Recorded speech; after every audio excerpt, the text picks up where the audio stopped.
Seguimos conversando en Noticias 3.0 con Manuel Valenti Randi. Había quedado del bloque anterior esta idea. ¿Es posible tener una política suramericana para el Atlántico Sur y la Antártida?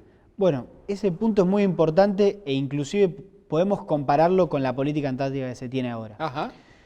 Se creó durante la década de los 90 la RAPLA, que es un organismo de coordinación de los programas antárticos de los países latinoamericanos que tienen actividad antártica, el cual fue creado e impulsado por el coronel Leal. Ajá. General Leal, el cual fue muy importante para coordinar actividades entre los distintos países, aunque obviamente eso había que profundizarlo, como siempre se habla en líneas generales de la integración regional en la acción política. Claro.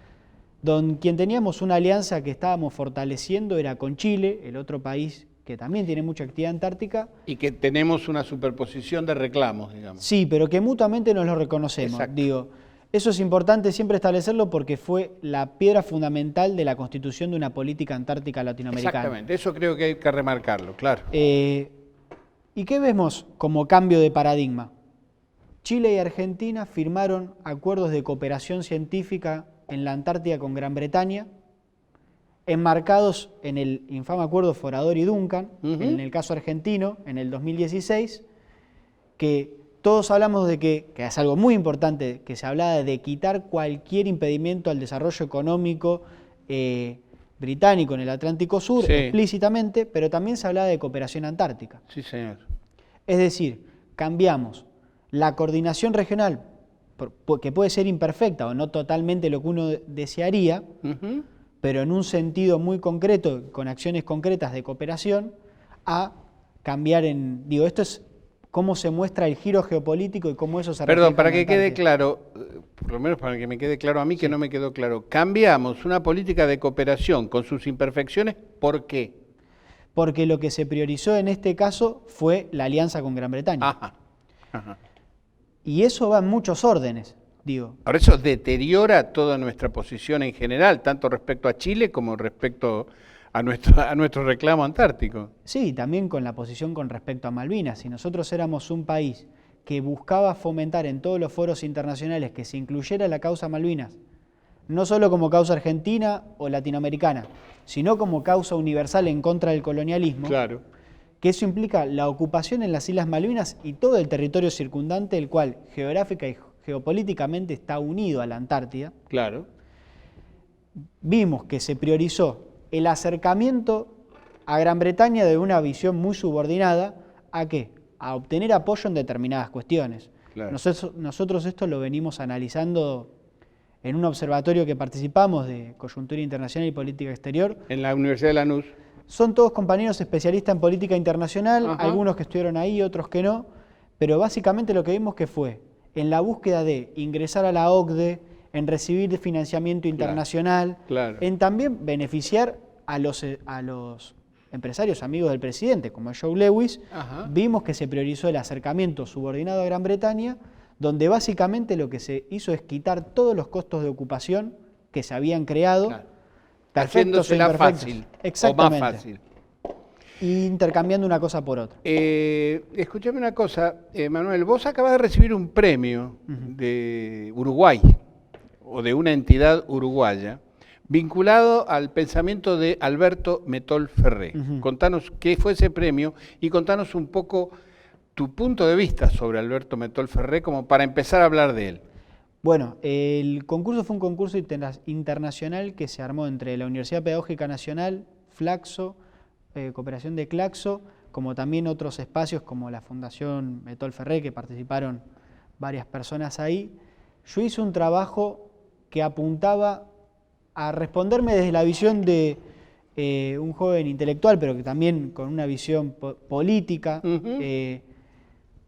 sobre estos interrogantes que nos deja Metol Ferré en sus distintos libros, cómo uno los puede interpretar a la luz de hoy y también la vigencia del análisis prospectivo de Metol.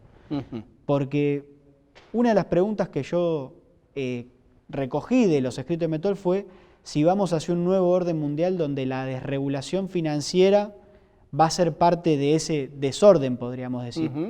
Y creo que esto lo planteó en el 2007, Exacto. antes de la caída de Lehman Brothers. Es decir, eso que él ya veía como una crisis del sistema internacional, todavía hoy lo seguimos padeciendo.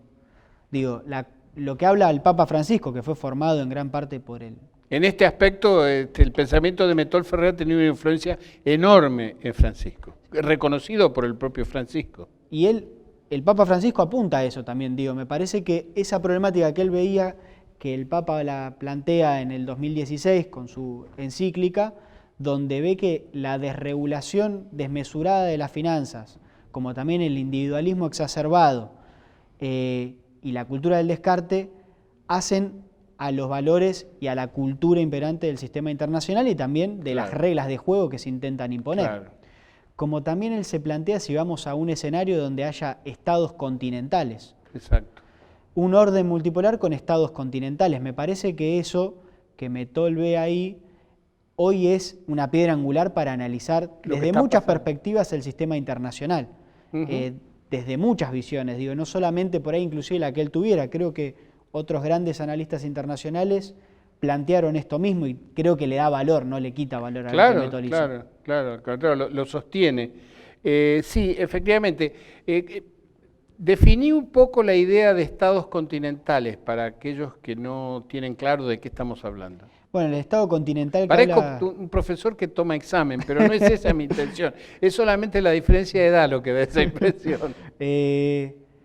Metol cuando habla de eso también dice que son industriales.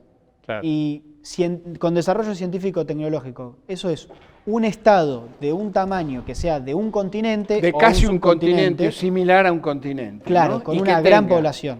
Mucha población y tenga industria y desarrollo tecnológico. Exacto, y también una capacidad de defensa militar, digo, porque eso también va en el último ratio de la defensa, está la fuerza, y también como instrumento de poder eso también está incluido. Y también podríamos decir el grado de cohesión nacional que tiene el Estado. Claro. Y el pueblo, digo. Exactamente. Eso ya es un elemento, fíjate qué interesante lo que decís. Ese punto que acabas de mencionar, insistió mucho en ese punto un gran argentino, quizá nuestro mejor economista, que fue Aldo Ferrer, que insistía en la idea de la densidad nacional, que es a lo que vos te referís, la capacidad de un pueblo de sentirse formando parte de una nación, ¿no es cierto? Completamente. Bueno, mi intención fue en la última parte del trabajo, donde también recogí la pregunta de Metol, que se pregunta cuáles son los centros de poder a nivel latinoamericano para aglutinarse y constituirnos como un polo de poder autónomo con respecto a cualquier imperialismo de turno. Y esto hace que uno se plantee en el realismo político bien entendido, no desde el posibilismo, sino de cuáles son las condiciones materiales, objetivas y subjetivas para esa construcción. Y cuáles son las limitaciones también.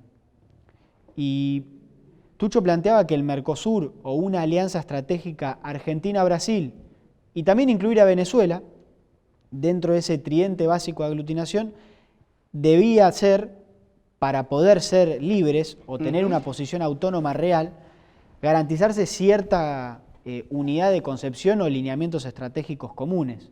Entonces me parece que eso que él plantea en ese momento sirve mucho para analizar a la luz de hoy de lo que pasa, inclusive también el escenario político futuro, sea a quien le toque gobernar. Claro, e inclusive por ahí si uno se esfuerza en descubrir por qué razón fracasó o está en una grave crisis esa propuesta de alianza con Brasil, ¿no es cierto?